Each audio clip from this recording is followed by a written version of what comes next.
দুইটি সময় ঘুমালে আপনি ফকির হয়ে যাবেন। পৃথিবীর সবাই কিন্তু ধনী হতে চায়, কিন্তু দুইটি সময় যদি আপনি ঘুমান তাহলে আপনি ফকির হয়ে যাবেন।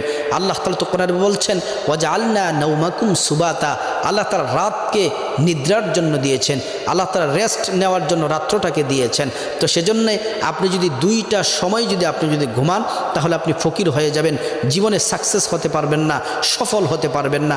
এক নাম্বার হচ্ছে আপনি যদি মাগরিবের পর থেকে এশার আগ পর্যন্ত এই সময়টা যদি ঘুমান তাহলে আপনি কখনোই সফল হতে পারবেন না। দুই নাম্বার হচ্ছে আপনি যদি ফজরের নামাজ না পড়ে ফজরের পরে আপনি ঘুমান, আল্লাহ রাসূল বলছেন তোমরা ফজরের নামাজ পড়ে তারপরে তোমরা কাজে চলে যাও, তাহলে আল্লাহ তাআলা ধন সম্পদ বাড়াবেন। এই দুইটি সময় আপনি ঘুমাবেন না তাহলে ফকির হয়ে যাবেন, দরিদ্র আপনাকে গ্রাস করবে।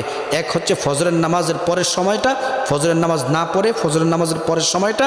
দ্বিতীয় নাম্বার হচ্ছে মাগরিব থেকে এশা পর্যন্ত।